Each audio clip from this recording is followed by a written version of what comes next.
지고 나갈 때 주가 내게 주신 복을 세어라. 두려움 없이 항상 찬송하리라.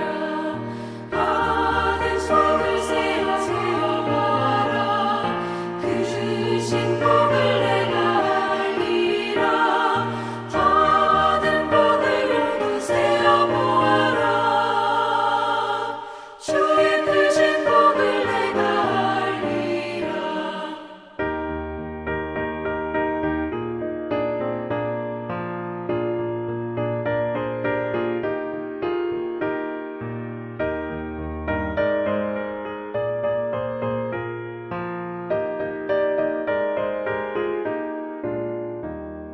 세상 권세 너의 앞을 막을 때 주만 믿고 낙심하지 말아라. 천사들이 너를 보호하리니 염려 없이 한방 보고 나가라.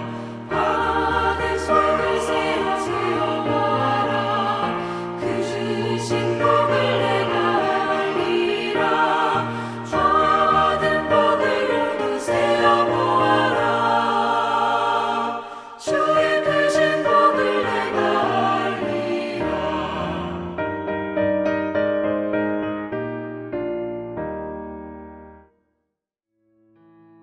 4월 9일 오늘의 말씀은 출애굽기 2장 11절에서 25절입니다.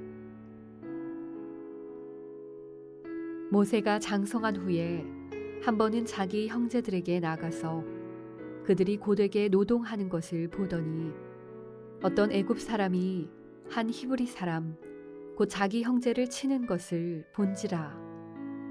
좌우를 살펴 사람이 없음을 보고 그 애굽 사람을 쳐 죽여 모래 속에 감추니라. 이튿날 다시 나가니 두 히브리 사람이 서로 싸우는지라. 그 잘못한 사람에게 이르되 네가 어찌하여 동포를 치느냐 하매 그가 이르되 누가 너를 우리를 다스리는 자와 재판관으로 삼았느냐. 네가 애굽 사람을 죽인 것처럼 나도 죽이려느냐. 모세가 두려워하여 이르되 일이 탈로 되었도다. 바로가 이 일을 듣고 모세를 죽이고자 하여 찾는지라. 모세가 바로의 낯을 피하여 미디안 땅에 머물며 하루는 우물 곁에 앉았더라. 미디안 제사장에게 7딸이 있었더니 그들이 와서 물을 길어 구유에 채우고 그들의 아버지의 양떼에게 먹이려 하는데 목자들이 와서 그들을 쫓는지라. 모세가 일어나 그들을 도와 그 양떼에게 먹이니라. 그들이 그들의 아버지 르우엘에게 이를 때에 아버지가 이르되 너희가 오늘은 어찌하여 이같이 속히 돌아오느냐. 그들이 이르되 한 애굽 사람이 우리를 목자들의 손에서 건져내고 우리를 위하여 물을 길어 양떼에게 먹였나이다. 아버지가 딸들에게 이르되 그 사람이 어디에 있느냐. 너희가 어찌하여 그 사람을 버려두고 왔느냐. 그를 청하여 음식을 대접하라 하였더라. 모세가 그와 동거하기를 기뻐하매 그가 그의 딸 십보라를 모세에게 주었더니 그가 아들을 낳음에 모세가 그의 이름을 게르솜이라 하여 이르되 내가 타국에서 나그네가 되었음이라 하였더라. 여러 해 후에 애굽 왕은 죽었고 이스라엘 자손은 고된 노동으로 말미암아 탄식하며 부르짖으니 그 고된 노동으로 말미암아 부르짖는 소리가 하나님께 상달된지라. 하나님이 그들의 고통 소리를 들으시고 하나님이 아브라함과 이삭과 야곱에게 세운 그의 언약을 기억하사 하나님이 이스라엘 자손을 돌보셨고 하나님이 그들을 기억하셨더라.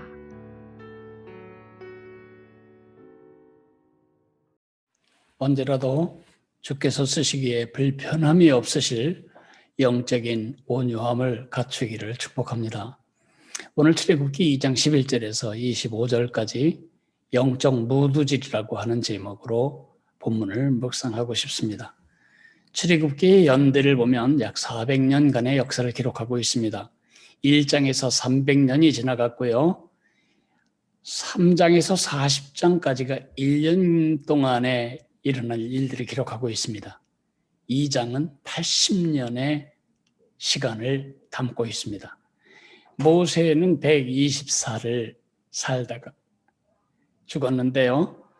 40년 동안 이집트 왕궁에서, 40년 동안 미디안 광야에서, 나머지 40년은 백성들을 이끌고 광야에서 그렇게 40년씩 40년씩 40년씩 살다가 죽었습니다. 오늘 2장은 바로 그 첫 40년과 두 번째 40년에 대해서 이야기하고 있습니다. 첫 40년을 한번 생각해 볼까요? 만약에 모세가 자서전을 쓴다면 이 첫 40년의 장의 제목을 이렇게 정했을 거라 상상해 봅니다. 나는 다 할 수 있다. 나는 I am something. 나는 대단히 중요한 사람이다. 어떻게 그렇게 할 수 있을까요? 모세 나이 40세가 되었을 때에 그 마음속에 부글부글 끓던 민족을 향한 열정과 긍휼이 폭발을 했습니다. 민족을 구원할 마음이 그 마음속에 아주 분명해졌습니다. 애굽 사람이 동족 히브리 사람을 몹시 학대하고 때리는 것을 보고 그를 쳐 죽입니다. 그리고 주변을 둘러보고 보는 사람이 없는 것 같아서 모래밭에 묻어버렸습니다. 그러나 그 다음날 두 사람이 또 싸우는 걸 봅니다. 보니까 둘 다 자기 동족 히브리 사람들이었습니다. 이 둘이 서로 싸울 때에 마음의 분노를 가진 모세가 그들을 책망합니다. 어째서 동족끼리 싸우냐? 그러자 그들 중에 한 사람이 이렇게 말합니다. 누가 너를 우리를 다스리는 자와 재판관으로 삼았느냐? 네가 애굽 사람을 죽인 것처럼 나도 죽이려느냐? 모세는 자기가 어제 했던 일이 탄로난 사실을 알고 두려워합니다. 근데 그 소식이 바로의 귀에까지 들어갔고 모세를 죽이려고 찾고 있는 것을 알게 되었습니다. 그래서 그는 도피를 합니다. 미디안 땅까지 도망을 갑니다.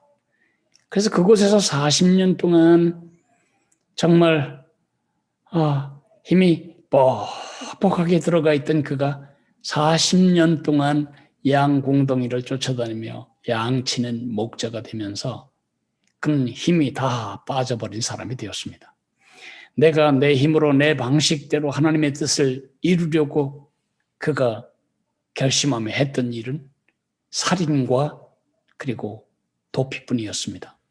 두 번째 40년, 그가 아마 자서전을 쓴다면 두 번째 40년의 챕터의 제목을 나는 아무것도 할 수 없다. I am nothing. 아마 그렇게 짓지 않았을까 상상해 봅니다. 미디안 제사장 집에 사위가 되어 40년 동안이나 그는 양을 치는 사람이 되었습니다. 나는 아무것도 가진 게 없고 아무것도 된 것이 없고 아무것도 할 수 있는 일이 없다. 힘이 다 빠진 40년.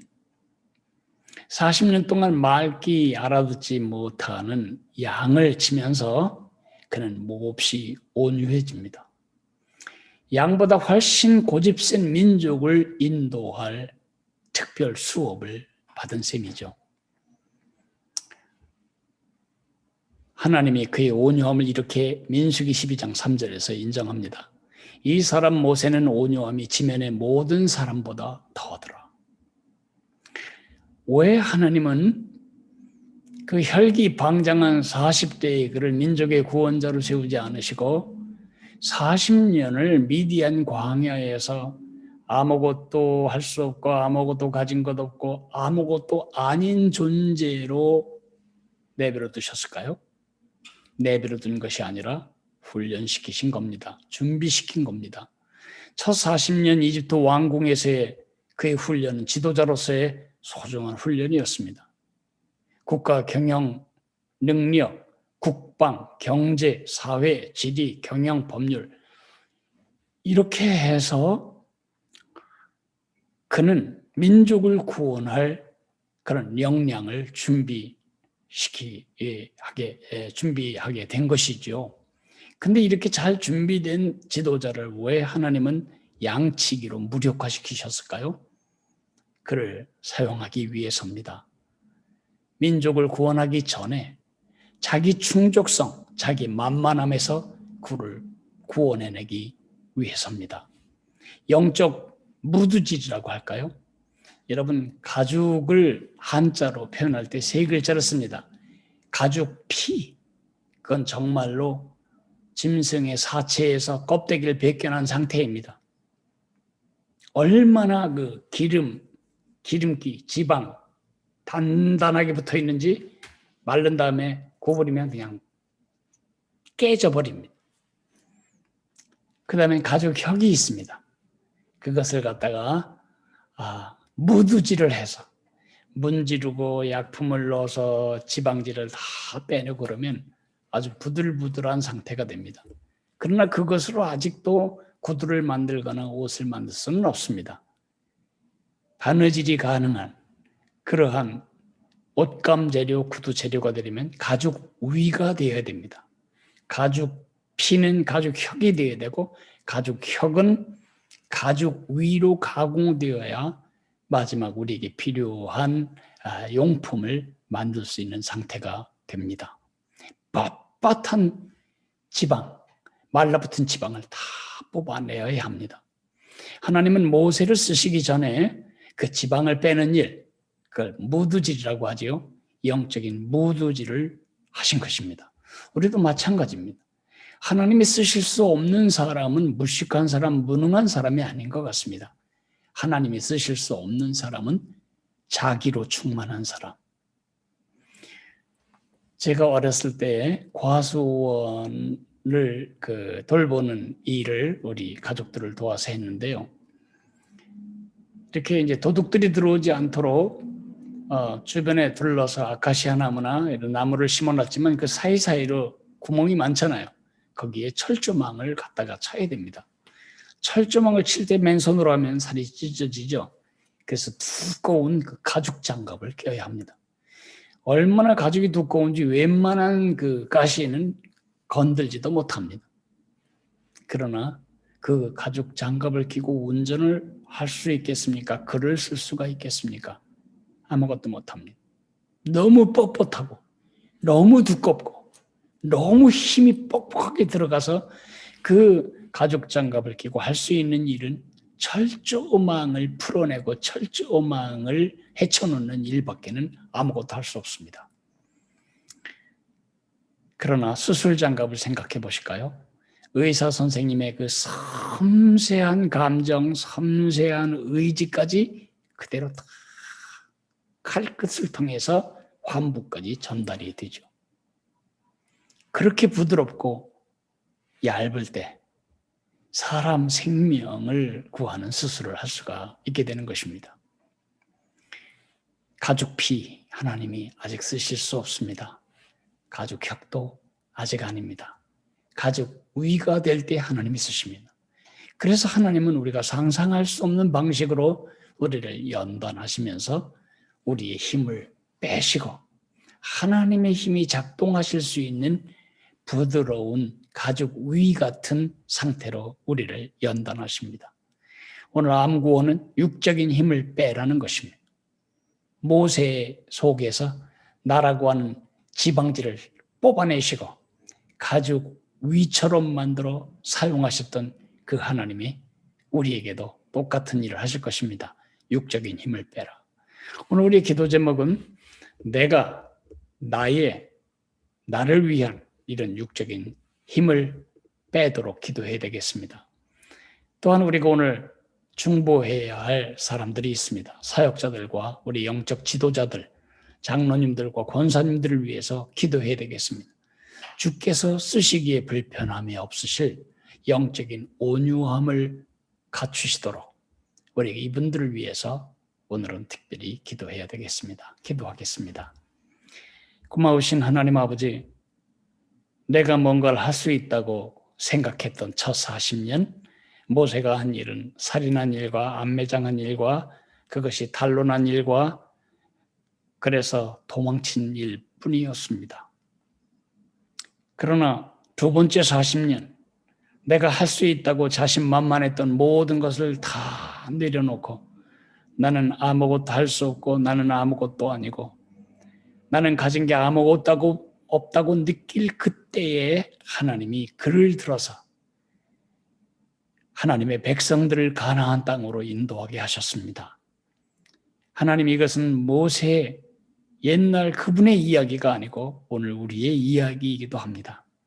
내 속에 내가 너무 강하게 많이 남아있어서 내 속에 내 고집과 내 의지와 내 생각이 너무 강력하게 버텨 있어서 하나님이 사용하실 수 있는 도구가 되지 못하기 때문에 하나님은 우리를 계속해서 깨고 계십니다.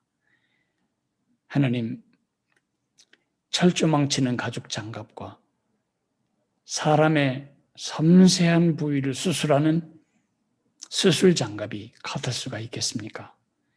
하나님, 날마다 나를 위한 나의 삶의 육적인 삶에서 벗어나 주님을 위한 주님의 삶을 배워가는 영적인 성숙을 계속해 나갈 수 있도록 하나님 은혜 위에 은혜를 부어주시기를 간절히 빌고 원합니다. 육을 벗어나는 일, 우리 힘으로 하기가 어렵습니다. 주님, 우리를 만져주시고 우리를 새롭게 하셔서 주님이 언제라도 불편함 없이 쓰실 그러한 온유한 그릇으로 우리를 빚어가시기를 기도합니다. 우리 교회, 우리 한국교회 영적 지도자들을 위해서 기도합니다. 하나님의 계획이 자기들의 계획이 되고 하나님의 마음이 그들의 마음이 되고 하나님의 느낌이 그들의 느낌이 되는 정말 얇은 수술 장갑처럼 하나님의 감정과 의지와 지성이 그대로 작동하는 성숙한 영적인 하나님의 종들이 되도록 복을 주시기를 원합니다. 예수님 이름으로 기도했습니다. 아멘. 하늘에 계신 우리 아버지여, 이름이 거룩히 여김을 받으시오며 나라가 임하시오며 뜻이 하늘에서 이루어진 것 같이 땅에서도 이루어지리이다. 오늘 우리에게 일용할 양식을 주시옵고 우리가 우리에게 죄 지은 자를 사하여 준 것 같이 우리 죄를 사하여 주시옵고 우리를 시험에 들게 하지 마시옵고 다만 악에서 구하시옵소서. 나라와 권세와 영광이 아버지께 영원히 있사옵나이다. 아멘.